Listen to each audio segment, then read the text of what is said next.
What's going on, everyone? It's Wednesday, 11 a.m. Eastern. So we're live with Coffee the Creators coming to you from 42 West 18th Street. This is not a green screen. This is an actual location. And this is Pontus Hook. We're going to get into who this human being is in a minute. There's a lot going on here. Trust me, you're going to stick around. But before we get into that, you know what we got to do, right? We got to talk about those people that brought you this. Number one, thank you, ProPhoto, for sponsoring this. You guys know ProPhoto. It's one of those prolific brands in the photo industry standard commercial high-level work, not to mention in every rental house around the world. And you've seen it in action right here in the Adorama event space with me, Daniel, and plenty of other people using it live right in front of your faces. The B30, the B20 just got released, the Pro D3, and so much more, an entire lineup, something for everyone. Check out the links down below. And Tenba for sponsoring this because they are supporting the show, and you get a free custom Coffee with Creators bag, which, if you guys didn't know, Tenba was started right here in New York in 1977 by a photographer. And I feel like everybody, if you've been in this industry long enough, you've somehow had a Tenba in your collection somewhere. So they wanted to support the show and make sure that we're appreciating the people we bring on here. So I appreciate your time. It's crazy they've been around for that long. Yeah, well, it's also cool that like all their tags are like all this New York imagery and stuff. It's just cool, man. So thank you, Tenba. And lastly, I want to say thanks to, Gotham Roasters, which they are on 19th Street. If you guys are coming out around on 18th, go over there, say what's up. It's owned by a photographer and filmmaker. Cheers, guy. What'd you get? I got iced coffee with oat milk. There you go. I think my oldest daughter has got me to try that a little bit more. All right, so thank you, Gotham. Now, who is Pontus Hook? So, Pontus Hook is, I got to tell you, I met him a long time ago here, actually. He was talking on another podcast, Photo Brigade, which is a great podcast. You guys want to go check that out on your own time. But his work was just so impactful and so heavy-hitting. From Sweden to New York, started at 17, has been shooting probably like 2-3 decades at this point. And you have been around for some of the most insane moments in our history because you've been there for a lot of presidential campaigns, space shuttle launches, protests, all this news media type stuff. You're literally not just photographing it, you're literally in it. And your work, I'm going to show some of it while we get going here. Your work, I just feel like I can feel, I don't want to say your presence, but I can feel like exactly what happened to your work. Here we go. I can feel that I'm there because you're there, you know? So let's take a look at some of this stuff. Well, of course, there's going to be something that goes wrong, guys. We do this all the time. It's okay. And no, huh? Hang on a second. There we go. Okay. I'm going to cycle through this because it's just kind of crazy. Let me fix this really quick. So one, how did you get into the media aspect of things, the news related stuff, being called to go to these places, or are you going on your own and hoping that they take your images after the fact? Where did this whole pathway of photography happen for you? I mean, it started already when I was living in Sweden in a small town called Tranemo. Not even the Swedes know that city. That's how small it is. But, you know, in school there, in middle school, we got the opportunity to be in a darkroom and try that out. And I was hooked. The first minute, I was hooked. And the only way to go at that time, I think, was to actually, you know, try to start working at a local newspaper.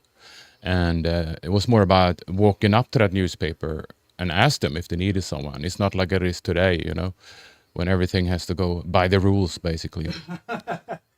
Are we going by the rules? Is that what's happening right now? I guess so. Oh my God. But to be honest, it was actually my mom calling to see if I could work at the paper. I couldn't even do that myself. So, you know. Your mom called and got you a job at the paper. Yeah. So thank you, Mom. So as you can see, it's like you're obviously at events. This isn't like, hey, I'm going to set up lights and invite people to a space and do some things like Dolly Parton on the fly. You know, you're just kind of the Rolling Stone. Like, where are you? Are you looking for these events, or are they sending you to these events? All of these are assignments that they've sent me to. And sometimes I try to shoot pictures that's just not for you know, the assignment itself, what they're looking for, more something that I can use in the future, or it's a different picture of a celebrity, you know. It's always in demand. I mean, here, like I feel like I'm in it. Like that woman is so close to me with that moment of whatever happened in her face to make that type of gesture. It was so crowded, and it was actually a historic moment. It was when Obama came down to Ground Zero when they had killed Osama bin Laden. That's insane. So we were waiting for them to pass by, and it was so tight with people, so I could turn around and shoot that picture. I had a wide angle, so she didn't really know that she was in the picture. I actually got awarded for that one in Sweden, 2012, I think. 2012. I mean, this one I stopped on for a moment because it takes you a second to realize what you're looking at, and then you realize how serious what you're looking at is. Yeah, it kind of looks like there are ice blocks there. Yes. Yeah, I actually thought it was sculptures at first, and then I realized what I'm looking at. But I think that keeps people and the viewer locked in just a little bit more and more invested, and therefore a successful image. But what is going on here? It's the National Guard that got called in. They are outside the White House, behind the fence.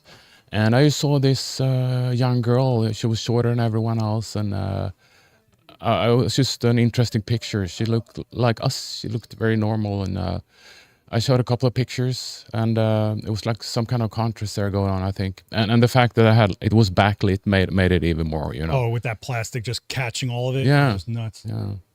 And I mean, this was like, what? Like, so you get a call like, hey, there's a space shuttle taking off. What goes through your head? I've never done that before. So when was this? And was this you shooting on your own, hoping to get the image somewhere, or you were called to go do this? I was called to do this because it got scrubbed a couple of times because bad weather and everything. And so I was probably staying down there for a week or so. And it's the first Swede Fugelsang in space. And it was once in a lifetime. I didn't expect to I got a high out of it, basically. Just by this happening in front of me, and it was like 9 p.m. in the evening, and the whole place lit up. Well, I mean, you have about a zillion chances to get this, right? Not just one. So this could have been well, I mean, you have to expose for highlights. Otherwise, what are you doing? Yeah. Right. But I mean, this is also a really great moment of showing height, the amount of smoke that's coming out of it, the thruster. I mean, this is great, man. Plus you have what I don't think a lot of people realize for media. You want to leave room for words a lot of times because they're going to throw it in a page with some sort of overlay. That's exactly what happened. And as a photographer, you like that, you know, when it's just like a caption, small caption, or just a headline. But it was pure euphoria to stand there. And I was shooting with a 400 millimeter, so it wasn't a wide angle. That's you must have been like how far away were you? Probably a couple miles. What do you? Yeah, it was very far away, but wow. It seemed to work out. Did you, when they tell you, hey, you're going to go shoot a space launch, was there any type of research you could do? Did you call up other photographers that might have shot before? I was surprised when I got there. I talked to photographers that shoot this all the time, and I asked them about the settings. I never thought they would answer. And they gave all the settings, you know, f-stop and shutter speed and ISO, everything. Wow. So thank you. I mean, I feel like every time I go onto one of your images, the first word that comes in is impact. Every time. Like this, first you're just like these geometric shapes that like smack you in the face, and then you realize what you're looking at. Like there's always, that's how I look at your work, is that there's always like this like initial like, hey, what is it? Oh my gosh, that's what it is. That's what I get from your work all the time. So what's going on here? It's the inauguration with Trump, the first one. And these were like cadets, what do you call them? And it was early in the morning, standing there waiting. And just by chance, that's what happens quite often. Just by chance, you see something and you kind of work on it and see how can I get this to be the best picture possible. As a media photographer, do you feel that black and white could either help or hinder? Yeah, I don't remember why I did it black and white, but I'm sure I thought it would help it. Yeah, well, there's probably not much color in this, and you're seeing the texture of the sky. I noticed the texture of the hats. I probably wouldn't in color, you know, things like that. I feel, plus the architecture and stuff like that. And I mean, it just goes on and on. I mean, this is obvious. We all know what this is from, but this is just like moment and craziness. And not only is it, you're not just shooting for yourself. Like this is to relay a narrative to a mass audience. You're actually a voice trying to telegraph whatever's going on. That's crazy. But I can say Yeah, I mean, sometimes you get angry if someone get into the picture when you shoot pictures. I was shooting a picture of this musician here, and oh, what is he doing? And then it's like a personal trainer. He started to work out, and he did that. So okay, thank you. It's a good juxtaposition. But I for mean, sure. regarding getting assignments or not, when the pandemic was going on, you had a lot of time on your hands. Even if I was working with a lot of the stuff happening out there, demonstrations and stuff. But these kind of pictures of an empty Manhattan, I was out there by myself shooting those pictures because I knew it was something historic. Well, the Naked Cowboy's still out there. He kept Yeah, the company apparently. It was the whole time. Playing for nobody but himself, right? Yeah. I don't think people can realize what empty New York feels like unless you live in New York and then you go to these places that are never quiet. Yeah. And then they're just this weight, there's like a heaviness to what's going on. You can hear your echo voice off the buildings. Yes. You're like, what is this? I remember that. So I would never be able to lie in the middle of the, Park Avenue like that. Or the ramp up to... You could, but just for a second. Yeah. And then I got it from above view after that. When they Oh, really? That's No, cool. Oh, when I'm dead. Oh, geez. I was like, how'd you do that? Grand Central? I mean, wow, man. Yeah, it was empty for sure. I wonder what that sounds like. Grand Central empty must be just wild. You probably hear all the ticking of the sound of the signs. Tick, tick, tick, tick, tick, tick. Yeah, it was just surreal. All this was surreal. Oh, the social distance. This is Tribeca, maybe? It is in Brooklyn, and I was up on one of the bridges. Which one could it have been now? Williamsburg Bridge, maybe? Probably. Yeah. And I remember it was a really hot day, and I was swearing. But I mean, it's just a nice picture to have, Yeah. So do you ever go around the city maybe and look for like things you could use later, like something that an editor might go, hey, we're doing a story on this. Do you have anything that shows this? Like, do you ever just go to try to collect images for a backlog? The funny thing is, mostly if I do it for myself. If I know I can get a great picture out of something, I spend the time to try to get that picture. Like with the crying nurses there earlier, it was just by chance that I got that one. I heard that there were standing there people and cheering them on. With the pots, the Yeah. pots thing. I didn't know they were going to come out, and I didn't know she was going to start crying. So Do you have to like pay attention to the news nonstop to stay ahead of things? Do you ever have to anticipate yourself? I do. I mean, I think sometimes I spend like 2 hours a day just trying to follow the news, and see what's happening. Yeah, and I actually am trying to do it less now because there's so much with Trump and right now, and it's got a little bit too much. So I try maybe to take a step back now, a little bit. Someone's actually in the chat. Devin's asking, how does an indie photographer even break into the press circuit, especially in New York? I was lucky. I moved here in '97, and I didn't do it because the newspaper told me, but it was kind of a vacancy. The guy who was here working for them before, he moved back to Sweden. So the newspaper didn't know what they wanted. A lot of people wanted to come here and work, but nothing really happened. So I just moved over and made myself available. And I think it helped that I was pretty young then. I was like a wide-eyed like country boy basically, and I couldn't see that I wouldn't succeed. I mean, I didn't see more than a year in front of me, and now it is like in February, it's 29 years I've been here, and that is such a high number. I can't really process it myself. Yeah, but you can look back on this massive body of work and see the 3 decades, which is wild, right? I think that's one of the privileges we have as photographers. We can literally look back at stages of our lives.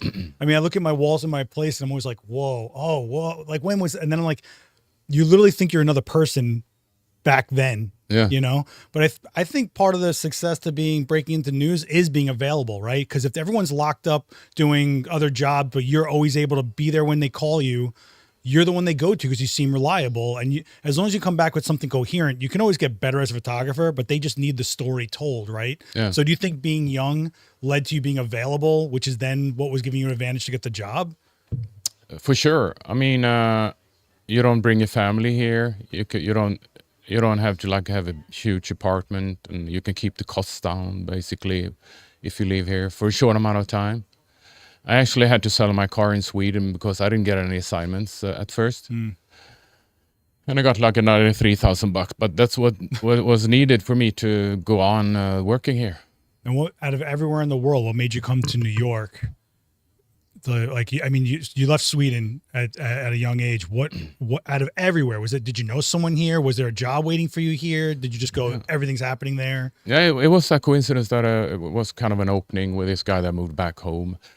I didn't really know a lot about New York, and I had to get to know New York when I moved here. That must have been interesting. I didn't even think about, this movie is set in New York. I didn't even think about that kind of stuff.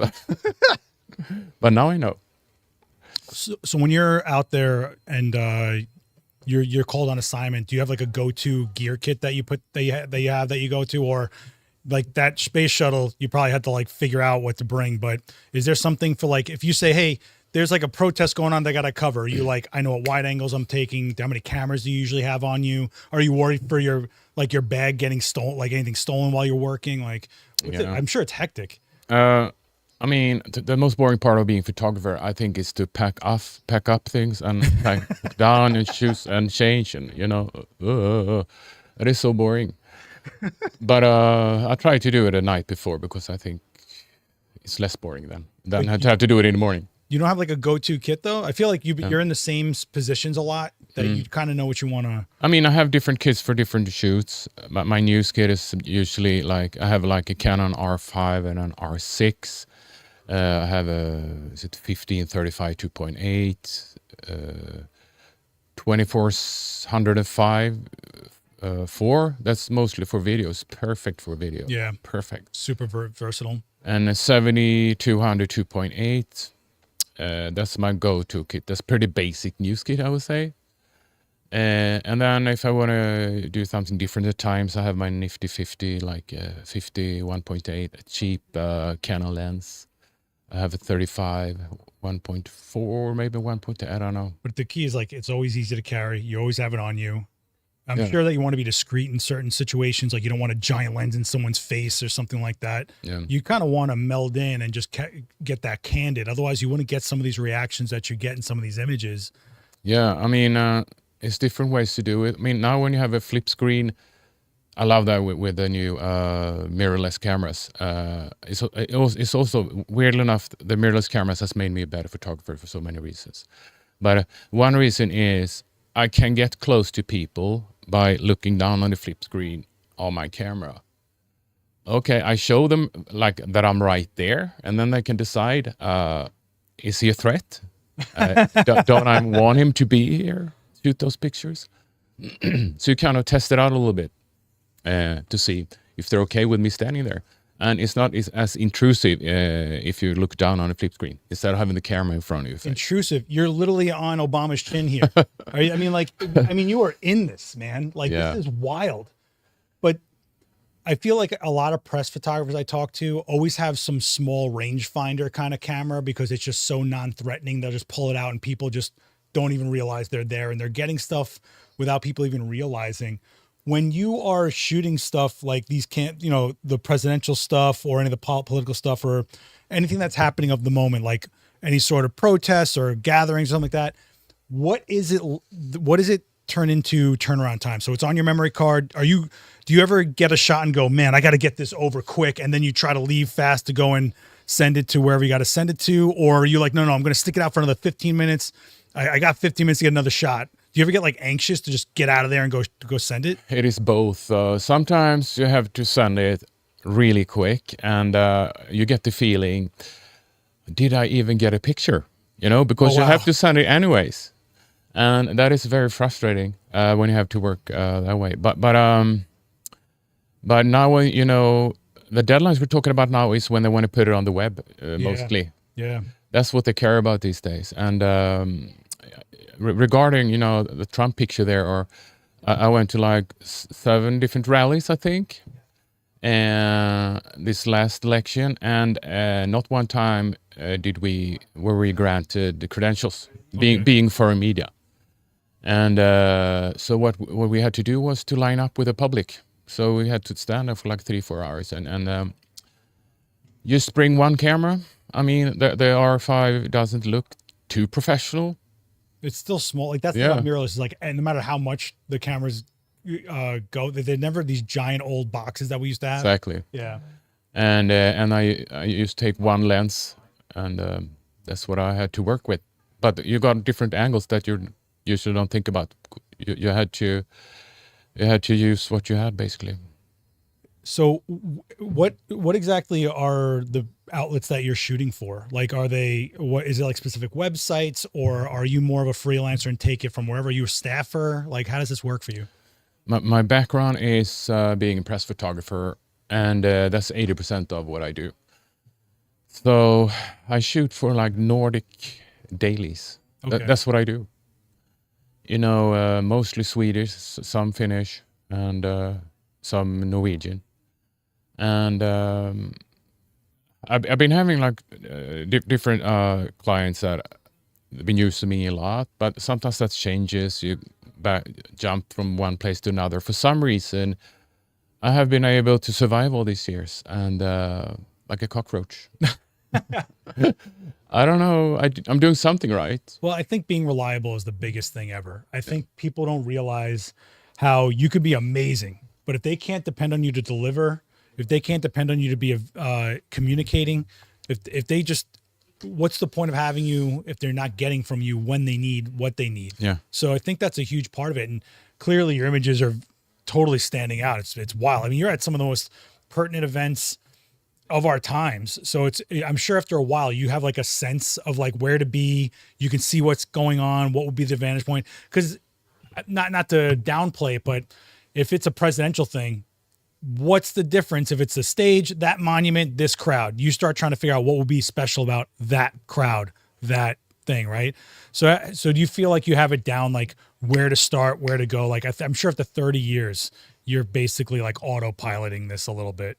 You would think so. Okay. No, I'm just kidding. But autopiloting, Yep. almost a silent T in there. Yeah. Almost. It'll sneaks up on you, man. It sneaks up. But at the same time, you don't want to get too used to taking pictures, so you don't think outside the box. Or get stale. Yeah. Yeah. So you have to always look around, and usually look behind you when the main person is in front of you. What's happening behind you?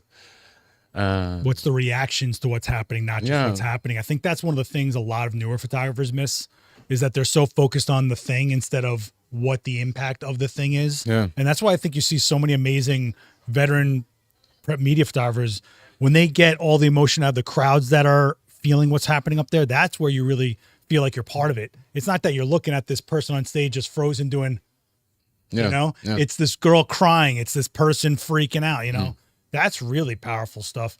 You don't ever get them to go, hey, can we, while you're there, can you do like a portrait? Like, could you set up a light and get like a real clean portrait of this person? You had Dolly Parton over here, you had musicians, but are you really just an on the ground kind of guy? Yeah. Rarely do I get asked to set up a portrait in that way. You mean with light and everything? Yeah. I mean, since I have that background that I have, I think usually the way we have to work is to make it as easy as possible, not make it complicated. Also, how you can carry around, pro photo strobe, and maybe they want video, and everything needs to fit in one bag. So you kind of have to be smart about it, and you can't bring the best or the biggest, or it's just so it is enough. I'm right there on the cusp, needing assistance at times when I'm shooting, but I have been right there for so many years because I don't want to have an assistant. I want it to work like a one-man band, just like you. Oh, David Bergman's in the chat calling you a legend, man. Look at this. Look at this. That's a Says big, the legend. Oh my God. That's an accolade right there. So speaking of video, what I always wonder about the press guys, because I haven't shot press in a million years. Okay. Now we're in such a video centric society. Do you ever have something in your hand and you're shooting stills and going, I should have got that as a video clip, or this video clip, wait, I need stills while I'm shooting this video. Like I'm watching guys with phones on top of their cameras, filming while they're shooting stills. What's that anxiety like? How do you make the decision? What's video? What's photo? What's vertical? Yeah. Oh my God. You know, what do you do? You have to make a decision and then go commit? for it. Yeah, and commit, because it's impossible to know. And I mean, it happens to everyone that they miss something, or you just have to make a choice and then go for it. But I mean, for instance, when you shoot video, they can crop it in a way so it's both portrait style and that's why the resolution is important in that instance. Like people go, why do we need 8K? I'm like, well, if you're just taking out a third of the frame, it actually helps. Yeah. You know? So we're always shooting, we're never shooting 4K. It's like everything is just, because there's so much material that they get, so they can't really handle it, I guess. And you also have to upload it to them. Like it's a time thing, it's a space thing. It takes hours and hours. So what, no medium format, 300 megabyte files? What is this? What are you, a lightweight? What is this? What are we doing? That is a choice I made. Yeah, okay. yeah. Well, I think being nimble is huge. Do you ever feel like you need to have something on you, like mounted, like running all the time to record video and then you can just shoot? I'm seeing that more and more, and it's like almost becoming standard now. I'm sure you run into it with other photographers out there right next to you shooting for somebody else. I mean, I'm watching GoPros mounted to heads now. Like, I mean, so it's basically a body cam while you're working. Did you ever feel a need to do that? I mean, I used Pro. I mean, what's it called? The small cameras, not GoPro. For some time, but it kind of then like the cell phone got so good. Mm-hmm. Not that it is as small, but usually when you see new stuff, it's like the big agencies or magazines that are trying something out, you know, because they want to lead the way. Basically, they want to have something you haven't seen before. Yeah. I think their challenge right now is there's so many people in the crowd that are already live streaming to their social media or posting on social media from their phone. By the time the pros get their stuff over to wire, people have already seen it on Twitter or whatever. So where's the value in the image after it's already been out there by somebody else? So I think that's a huge battle for you in this era, probably, right? Yeah.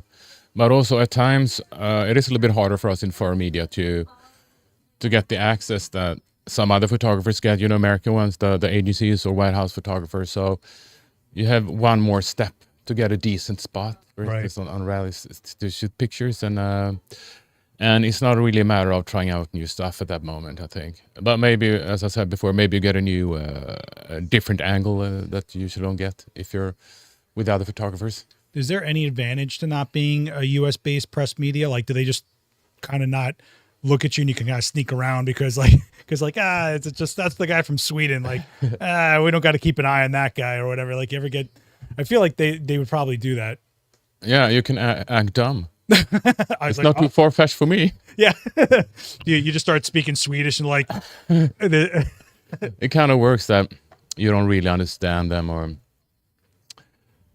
you know, that usually works sometimes. That's funny. Or I can compare it to when you are driving too fast in your car and the police stops you. You just show them your Swedish driver license and speak with a thick Swedish accent. But haters would say I have a thick Swedish accent anyways without pretending, but we don't care about those. I mean, look, I have a thick Brooklyn accent that sounds horrible. I think you sound smarter just by having the Swedish accent. I'm sure. I mean, that's the first. I got to tell you, man, like, I think certain accents make people perceive the person before anything else. And it's a weird byproduct of our society. Some of it's just wrong and derogatory, but I think it probably does affect your access. I guarantee you there's some guys that are like, let me get the American guys in here or something like that. Hello, I'm from Sweden. It's my first time here. Can you let me in? Do you wear the big puffy jacket, the whole thing? No? Good idea. Maybe next time. Is there anything that is out there that you're hoping to be there to shoot? Like, have you been wanting to go to the Olympics or something? Is there some sort of a New York event that you make sure you're always there for? I know you're a big Mermaid Parade fan, right? Like, you never shot any picture. You got to be kidding me. Yeah, that's usually when I'm in Sweden. That is the biggest mess. I love the Mermaid Parade. Or is it July? Is it 4th of July? No. It's June 20 something. Oh, okay. Oh yeah, 4th of July would be weird. No, I never. I just see pictures of it and I think that would be cool to be there, shoot pictures, but I'm always in Sweden at that time. July is very slow for me. July is slow for everybody. I don't know what it is. Are you guys in that chat? I feel like I haven't seen you guys talking much in there. If you guys have any questions, that's why we're live. Let me know. It's good to see Craig in here, Vic, David Bergman, of course, Matthew's studio equipment. What's going on, guys? How are you? Is there ever a time that you've been out there on a high level assignment and you just feel like you didn't get it and you still deliver the images anyway? You feel like I'm handing in something, but it could have been. Yeah, I mean, I know a trick some photographers have is to deliver more pictures if you don't get that picture. Oh yeah, they just see volume. Like, look, I was working, you know. But also these days, you know, you have the young generation. They're right behind you. It feels like you have to work harder to get your pictures. And, you know, I try to give everything at shoots, you know, if it's in news or whatever it is. So if I miss something, it wasn't because of lack of not trying, you know. Right. I really did try. And that it could be pure luck if you get a picture at times. Yeah, I'm sure. And positioning and just not getting access. Like you just said, you had to sit there for 4 hours with civilians trying to get anything. That's got to be frustrating when you already know it's going to be hard and then you're waiting forever. Do you ever just want to like walk out of there and be like, they'll let me slide? No, but it makes you kind of, you talk to the Trump supporters and you realize it is like a regular person behind those, you know, the costume or whatever, you know, the cap and everything. We met a really nice couple, they're older couple, and we talked for hours, basically. Really nice. I think, not to get political, but I think in this country, if you can just boil down to face with people and just take out all the noise and all the theater, as different as we all are right now, as crazy it is right now, you're still all trying to just make a good life for yourselves, be good people and stuff like that. But I think everybody's stuck on their phones talking to avatars and screen names and comment sections, and we forget that it's human beings, you know? Yeah. I mean, this chat room, you guys, I know you guys are real. I keep thinking I live in a simulation. I don't think this chat room's real. I think that people play just a chat room while I'm alive. And I just kind of show up here. I think I'm a social experiment personally, but you know, it's what happens. About this space, by the way, it's much smaller than you would think. Oh. When you I love how you had to make a point of that. That's great. So when are you going to do a live demo in here? You're going to teach people how to shoot some press photography in here or what? I don't know. Maybe it's kind of hard. I mean, you have to be out there to show that. You know, it's mostly. That's why I think if you did a photo walk from a press perspective, because we do photo walks for like street photography, landscape, but I don't think we've ever done press focused, like what to look for, what would work for what. You know, someone shooting a photo of a musician in Central Park might not think of it, but you're probably looking at like, no, they would use this for a puff piece or to fill in a page about New York at some time or something like that. I think it lends some insights for sure. Someone's actually got a question in the chat. Craig's asking, I got my start in New Year's back. I left right before digital really took off. What are the biggest things that have changed with digital? Do you have a say in the editing as well? So I guess with digital, do you think I think the speed alone has changed, right? In a way, you used to have deadlines, and now you don't really have deadlines in that sense. Just as fast as possible. Sometimes, right? It is like that. There's no end of day. There's as soon as you can. You can work till midnight and still want pictures at times, depending what it is. But I changed over to digital, and I never looked back. Yeah, I don't know how many times I've been developing film in a hotel room, toilet or restroom or whatever, bathroom. And I spilled it on the wall, and you know, I think we had to pay. The paper had to pay for them to, you know, fix. And but everything is so much quicker now. You can see exactly what a picture looks like. I guess you don't mess up as much because if you shot film, you had to wait and see. Yeah, but what people don't realize is when you shot film, they never expect you to do video, period. Like you weren't the video guy. You weren't that person. Now, yes, it got faster, easier. You're looking at your exposure in real time, but you're also responsible for more. I feel that you're responsible for more. There's like less excuses for longer time periods or different formats. You could deliver both color and black and white. I mean, you could give them more. I think that's the responsibility of the modern era. I think it could be a little bit too overwhelming sometimes when they want everything from you. It is hard to find in there the picture, the moment, if you have to deal with all that. Do you ever work with an editor that just isn't on the same page as you? They just, you sent them a bunch of images and they're pulling the ones that you feel doesn't tell the story, but you had these ones that are awesome and you're like, I don't think, maybe it's different here compared to Sweden. I think they are okay with my pictures, or they don't really, if it's not something really bad, but I never send bad pictures, what I'm saying? Yeah. None of us do. Never. We're amazing. But I don't think that they don't do that too often. But sometimes they can ask, do you have more of this? Or Right. And that I like. I want it to be as good as possible. Right. It doesn't get me stressed out. I appreciate it even. Well, you're on two different pages. I mean, they don't know what they're going to get from you. They're looking for this, but you might have been able to get that. And then you got to come together a little bit. But in my experience with magazines, not newspapers, the magazines always pulled the images that they wanted and I had no say. And then I'm like, I did so much more over here with all of this. I thought this was the cool part. And they're like, nope, it's these 3 images of this shoelace. I'm like, what? But that's what working with a photo editor is. Most time a photo editor never even shot ever. They're just people that know how to curate and know how to tell a story or whatever. They haven't been out there sitting at the desk. And then there's been like I know David Bergman's in the chat. There's been some legendary photo editors that have made things out of like nothing that has been sent to them to make a narrative out of it. But I feel like you probably have a relationship at this point with whoever you're working with. It's when you get a new person that doesn't know how you work or what you deliver or your tone in your images. I feel like a good photo editor understands who they're deploying, who they're tapping for the images, and what they'll get from them. They can assume it, feel it. In that sense, do you ever get nervous to try something new that they won't like, or you're always trying to find something experimental to throw in the mix? Yeah, I mean, you have to kind of try both. You can't just do the experimental stuff. But if it works out with an experimental picture, I'm happy. Yeah. And they're happy too, I'm sure. Yeah. But the thing about the picture editor, when I'm a freelancer, mostly I'm in contact with the correspondent or the reporter. Right. And get all the information from them. So you're working with someone who's writing the story, and they're saying, I went with this angle, so can you find me images on this? That's kind of what happens? Or if we do it together, like if you go out and do an interview with someone and I pick the brains. And the older I get, the more questions I ask before I get out to the assignment. In this, I keep saying this era because it's been so long since I've shot press. Do you find you have to take notes more with the images you're shooting? A lot of people use voice memo to be like this person's name because you have to get captions and stuff like that sometimes. Yeah. Do you feel that with the more volume you shoot in this time that you need to be more on top of notes? Or do you feel like get them the images, they can kind of like Google search who those people are or whatever?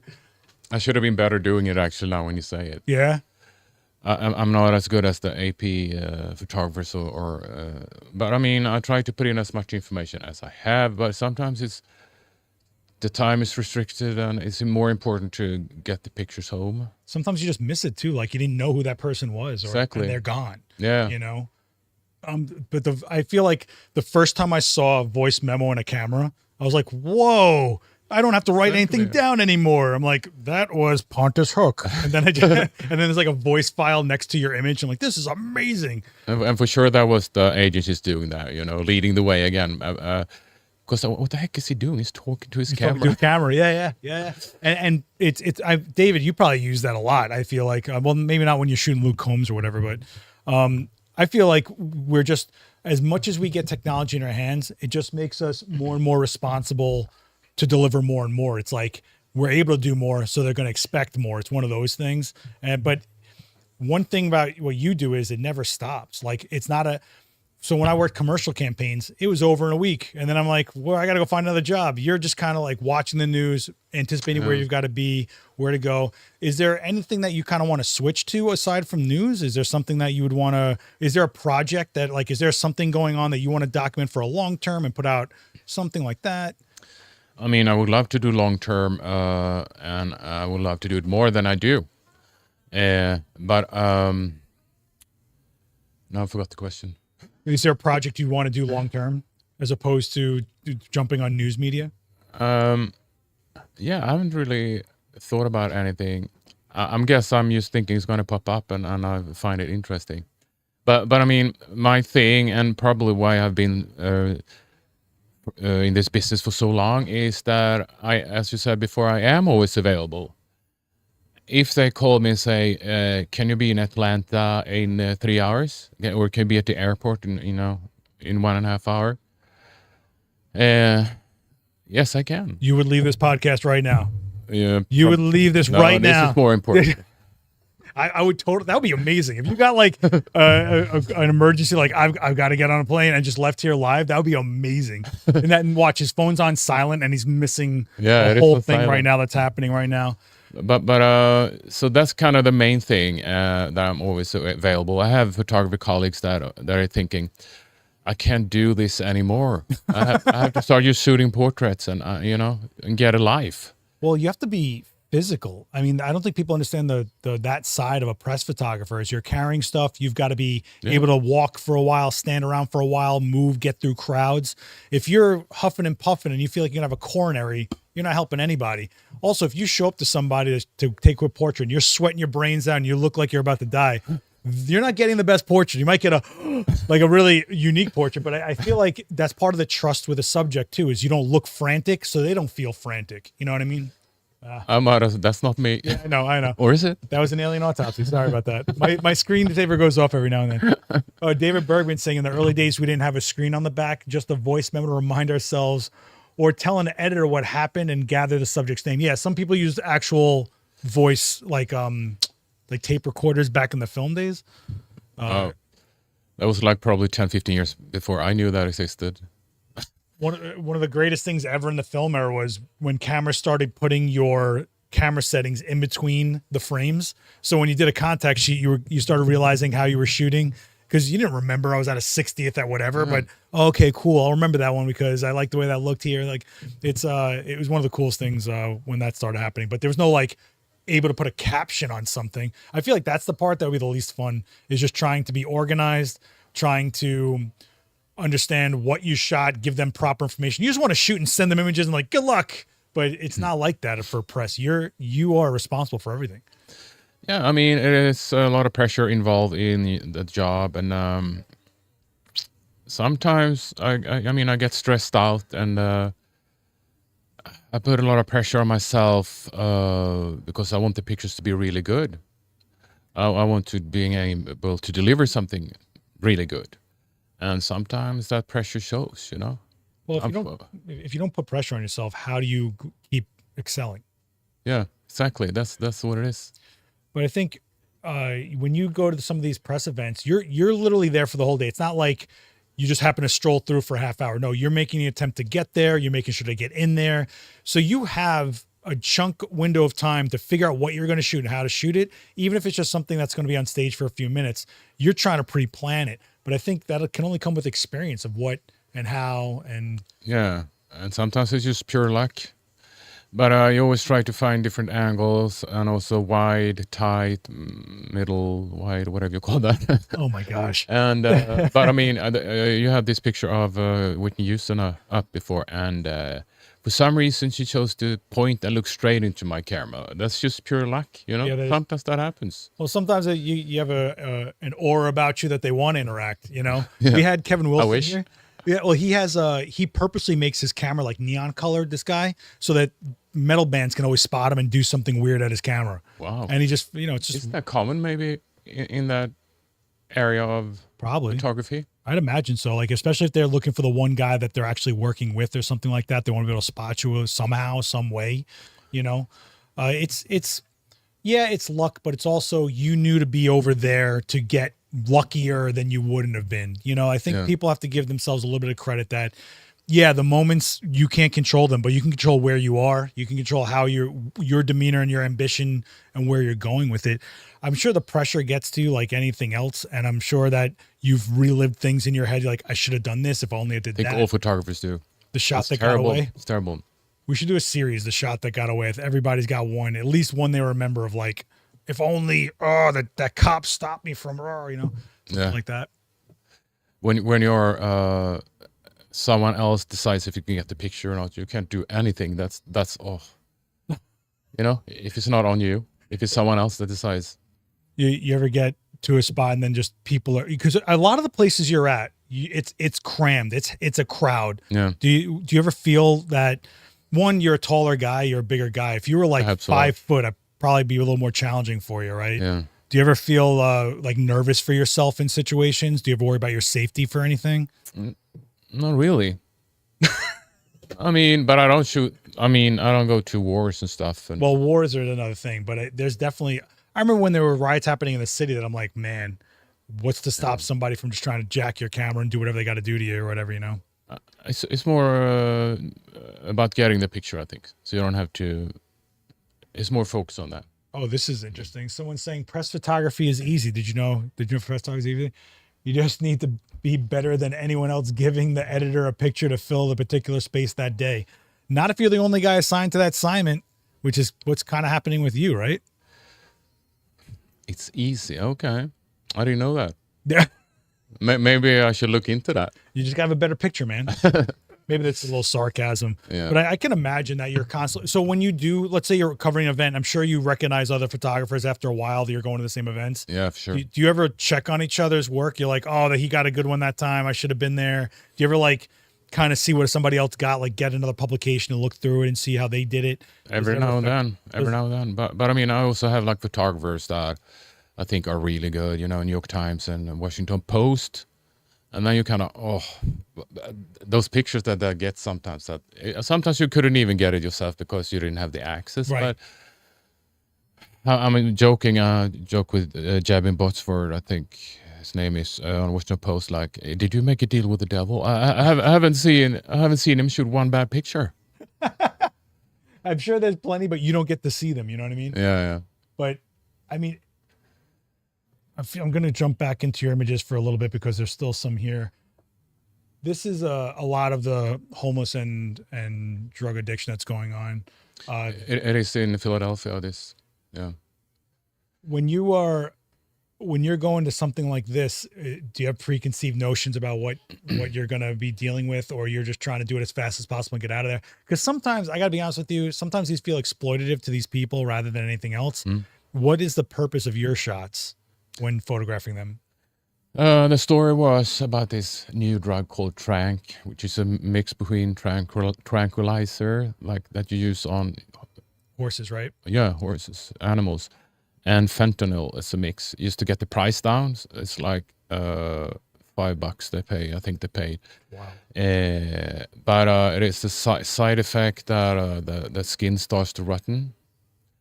And I showed a couple of those pictures, but they couldn't really publish it in the paper. It's just too much. You want people to look at the picture, not turn away. But that lady that was standing there with a cart there, yeah, we followed her. I think her name was Katie. And walking, me and the reporter walking around there by ourselves, we felt we weren't really welcomed. But I think, but as fast as we started talking to her, and we asked if we could follow her or go with her for an hour or two, everything got so much easier. People let us be. That they didn't bother us or anything.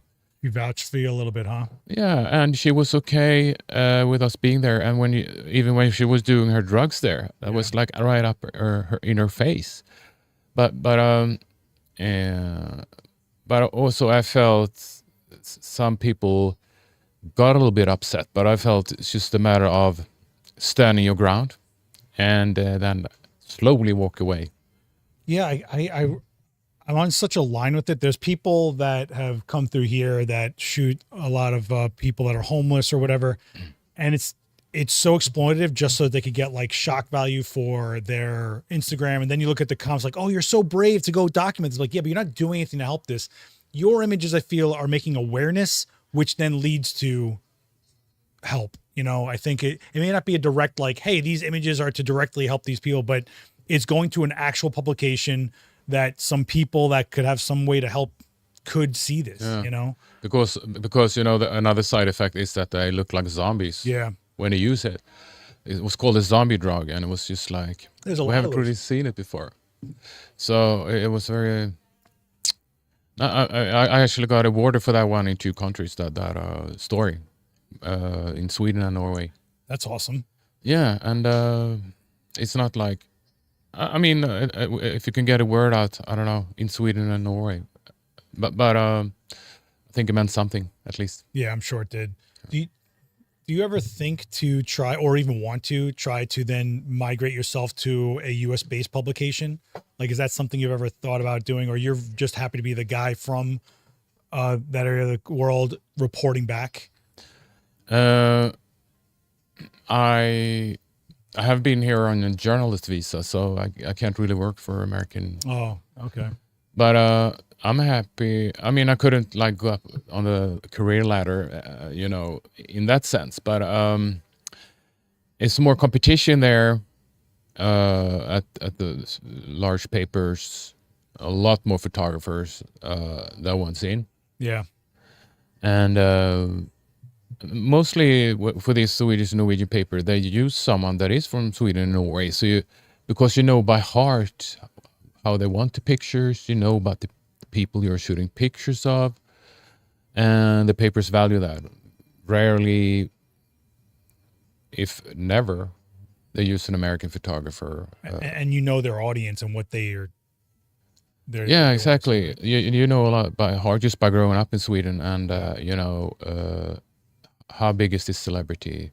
What do I know about this one? You already know it. So let me ask about copyright. So what happens with the rights of these images? Do you own them? Do you relinquish rights to the publication? What's up with that? Like, is there licensing? Like, when I started out working for the largest newspaper in Sweden, Aftonbladet, I think they had their own picture agency, and they went straight in there. Didn't even have to think about it, but that agency is not around anymore. So now they have like a big agency, the biggest one in Sweden, TT is called. And but I had pictures to go in there, but I saw they were like selling like for such a small amounts of money. yeah. And people could buy my pictures like to have in their home basically, and you lost kind of control over those pictures. So I kind of pulled out my pictures. So as far as I'm concerned, I can sell my own pictures now. Yeah, I think that's a huge deal. And I think, you know, now you can shoot, we were talking about this on another show, you can shoot like 20 frames a second now, right? So you give the one frame to the publication, then the frame right after that technically isn't the same frame. You can own that frame. And if it's the Rolling Stones, like you have a Rolling Stones photo no one else has. I mean, when your images are out there of people that are well known, I think there's also this, it's morbid, but there's this post-mortem factor to it. Like once someone passes and the media floods with images, they're all looking for unique images, ones that they haven't seen, not the most famous images. And you probably have some off-cut images of some really well-known people that no one's seen. And I bet you that's when they really excel, you know? Yeah, but I mean, I have my shop on my website where I sell pictures, and that's picture I shot through 3 years. PontusHook.com/shop, and yeah, I also been talking about having a body of work. I had an exhibition in Sweden, 2022. Okay. You know, I mean, you know different things you've been shooting throughout your career, but you kind of have to gather everything to understand your body of work. Yeah. And that's what I did. That was like 25 years in New York, and it was great. I realized what so much that I've seen. I was right there. Actually, people at that exhibition asked me. I shot pictures of the North Tower when that fell. Yeah. 9/11. And did you really take that picture? Were you really standing there? Yeah, I was. And I was probably the first person ever from Tranemo standing there shooting that picture. Man, if you're from New York, you remember that day. I can smell these images. Yeah. That's how crazy this is. It is, yeah, it was like such a weird moment in many ways, of course. But how I didn't really hear the skyscrapers sound when it fell. I was like in a bubble. I just heard people screaming behind me. It's just, yeah, a moment I don't want to get back to, basically. Yeah, well, that's what kills me is I go downtown and I see people like taking like selfies by the memorial, and I'm like, what don't you get about Memorial? And it's not even that old. Like, families are still grieving. Like, there's people, it's dead people there. yeah. Well, I don't want to be on down and all this stuff, but it's also crazy that like that many years and how much of your life can fit in like one room.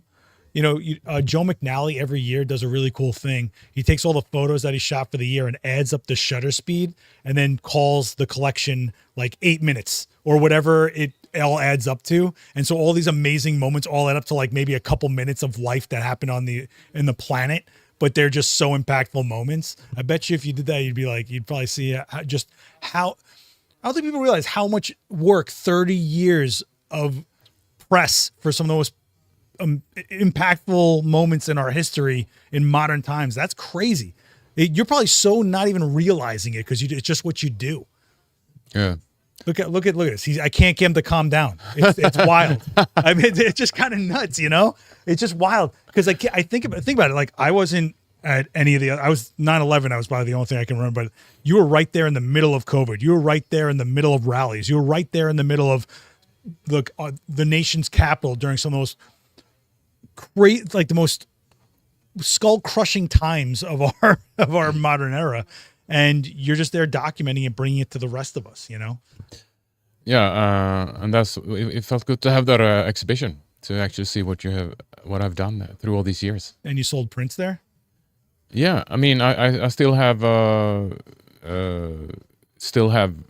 prints or framed that was on that exhibition that I'm selling. I made a PDF out of it, so that's cool. Yeah.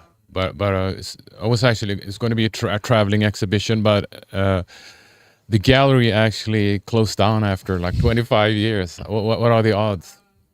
Well, maybe you close it. We're like, we had this guy just keep. Oh no, we don't want those. No. Might as well close. Well, I mean, honestly, I bet you that's one of the cool things about New York is you could actually have a pop-up gallery show here. If you just wanted to do it, you could do your own show here. I'm pretty sure with a lot of stuff that you shot, you probably could get. And clearly you're well known in the photo community. David Bergman's giving you the legend accolade here. I mean, it's kind of wild. I mean, I can't thank you enough for coming on here. There's the one last question from Vic is asking, what actually motivated you to pick up a camera and start doing this for real? Not just to go shoot, but to really make a living at it. What was that? This might sound like a cliche, but I felt it was a calling. I couldn't come up with anything else that I wanted to do more than that. No plan Nothing. B. No plan B. From an early age, I was 13 years old. I know right away, this is what I'm going to do. And I'm going to work for it to happen. I mean, when my friends were out backpacking in Europe, I was working, you know, weekends, evenings, you know, when the staff photographers at the paper didn't work. So I had to work like weird hours. Yeah. But that's what I wanted to do. You feel like you have to be a part of it. Right? Yeah, and I'm happy that I did. Cool. Well, guys, this is Pontus Hook. I wanted to introduce you to him. If you didn't know, go check out his IG. Go check out his website, lookforhook.com. If you want to check out any of the stuff he's got, /shop if you want. Don't forget, there's like 65 other episodes of this right here on AdoramaTV. Hit subscribe if you're new here. Go check out the rest of the guests if you'd like some more insights from everything from photography, video, lighting. I mean, we have special effects, makeup artists here, illustrators, and everything in between. There's so much there, and there's so much more coming. Believe me on that. Check out adorama.com/events for what we're going to be doing in the space. And Daniel will be back in here live at some point. You know how this is. This is the event space. 42 West 18th Street. You guys are always welcome here. These chairs are here for you. I got one, I got two. Here comes three. Look at this. Go ahead. This is Mark, man. Mark Rosanico, man. Look at this. All right, guys. I hope you have a great rest of the week. Pontus, thanks so much, man. Thank you. Appreciate it.